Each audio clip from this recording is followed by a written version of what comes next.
सांगली जिल्ह्यामध्ये कोरोनाचा शिरकाव। हिमाचल प्रदेशातून आलेली व्यक्ती कोरोना पॉझिटिव्ह। या व्यक्तीवर सध्या खासगी रुग्णालयात उपचार सुरू।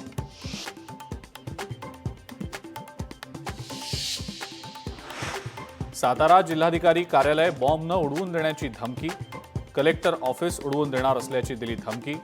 अज्ञात व्यक्तीनं चेन्नईवरून केला धमकीचा मेल।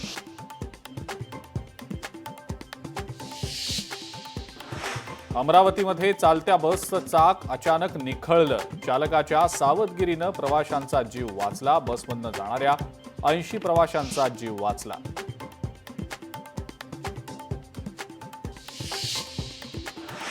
बारामतीमध्ये उद्या माळेगाव सहकारी साखर कारखान्याच्या पंचवार्षिक निवडणुकीच्या अनुषंगानं कार्यकर्ता मेळाव्याचं आयोजन। उपमुख्यमंत्री अजित पवारांच्या नेतृत्वाखाली राष्ट्रवादी भवनामध्ये पार पडणार मेळावा।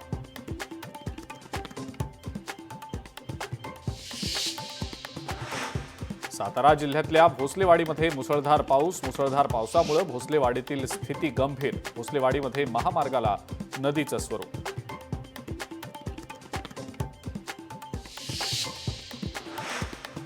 वाशिममध्ये वादळी वाऱ्यासह अवकाळी पाऊस। पावसामुळे शेतकऱ्याची पपईची बाग उद्ध्वस्त।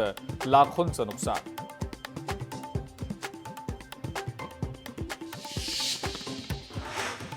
गणपतीमध्ये कोकणात जाणाऱ्यांसाठी खुशखबर। गणपतीमध्ये करता येणार समुद्रमार्गे प्रवास। मत्स्य व्यवसाय आणि बंदरे विकास मंत्री नितेश राणे यांचा पुढाकार।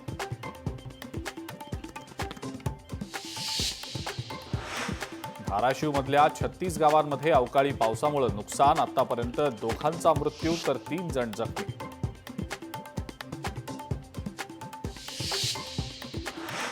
आणि उल्हासनगर शहरातल्या धोकादायक इमारतींचा प्रश्न ऐरणीवर। शहरात 263 धोकादायक इमारती। पालिकेकडून इमारतींना नोटीस।